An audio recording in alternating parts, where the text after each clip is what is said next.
Halo, kembali lagi dalam pembelajaran jarak jauh IPA SMP kelas 7. Di video kali ini kita akan membahas mengenai sifat termometrik zat cair pengisi termometer.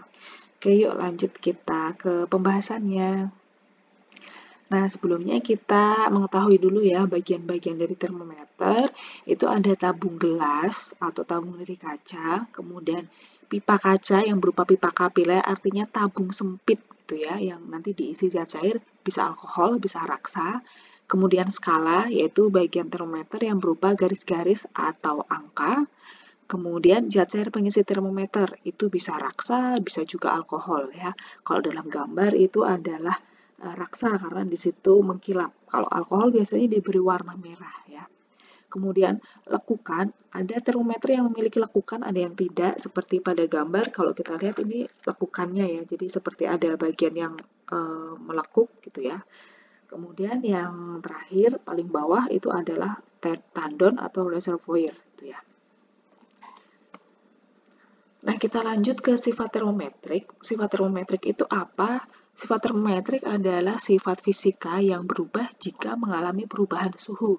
Nah, pada zat cair pengisi termometer, sifat termometrik yang dimanfaatkan itu adalah perubahan volume. Jadi nanti volume akan bertambah ketika memuai, artinya nanti pengisi zat cair itu akan naik ke atas karena memuai, kemudian untuk volume berkurang itu disebut dengan menyusut. Ketika suhunya rendah, dia volumenya akan menyusut. Sedangkan jika mendapatkan suhu yang tinggi, dia volumenya akan naik. Jadi perubahan volume itu adalah sifat termometrik dari zat cair pengisi termometer. Nah, berikutnya ada dua ya pengisi zat cair yang bisa digunakan untuk mengisi termometer. Salah satunya adalah raksa. Perlu diingat bukan air raksa, tetapi adalah raksa atau unsur yang memiliki lambang Hg, hidragium atau nama lainnya adalah merkuri. Ya. Nah, kelebihan dari raksa itu mudah dilihat karena mengkilap, kemudian tidak membasahi dinding kaca seperti video yang kita lihat ya. Jadi kacanya tidak akan basah. Jadi seperti air di daun talas gitu ya kalau ilustrasinya.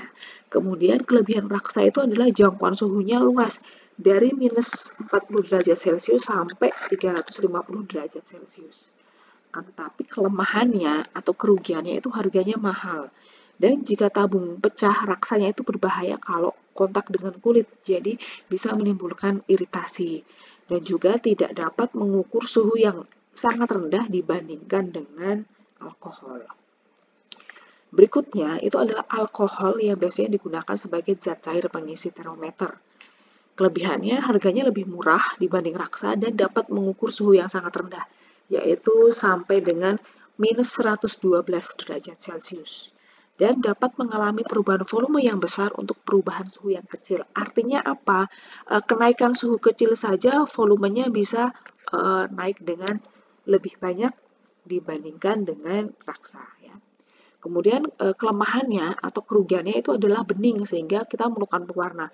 Biasanya diberi warna merah ya, seperti termometer lab yang ada di gambar. Dan memiliki titik didih 78 derajat Celcius, artinya pemakaiannya terbatas. Tidak bisa digunakan untuk mengukur suhu yang lebih tinggi dari 78 derajat Celcius kecuali dengan perlakuan lain. Kemudian termometer tersebut membasahi dinding kaca, artinya seperti pada gambar ya, nempel di kaca, tidak seperti raksa yang tadi, seperti air di daun talas, tetapi untuk alkohol itu membasahi dinding kaca, artinya alkoholnya itu seperti air ya. Ketika dicipratkan di kaca, dia bisa menempel. Nah, lalu kenapa sih termometer alkohol dapat digunakan untuk mengukur suhu di atas 100 derajat Celcius? Itu karena prinsip dari tekanan yang mempengaruhi titik didih suatu zat. Jadi semakin kecil tekanan udara di atas permukaan zat cair, semakin rendah titik didih yang dihasilkan. Semakin tinggi tekanan di atas permukaan zat cair, maka semakin tinggi juga titik didihnya. Gitu ya. Jadi tekanan di dalam pipa kapiler berisi alkohol itu lebih tinggi daripada tekanan udara luar.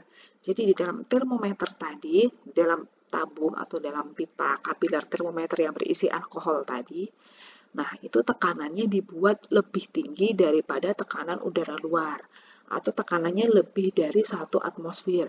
1 atmosfer itu tekanan yang bagaimana sih? 1 atmosfer itu adalah tekanan di atas 0 meter permukaan laut. Jadi istilahnya tekanan 1 atmosfer itu adalah tekanan di atas permukaan laut. Ya, semakin rendah tempatnya itu tekanannya akan semakin tinggi. Jadi tekanan di dalam pipa berisi alkohol tadi dibuat lebih tinggi daripada tekanan udara luar. Jadi tekanan udara luar 1 atmosfer, maka tekanan di dalam pipa pengisi yang diisi alkohol tadi bisa lebih dari 1 atmosfer.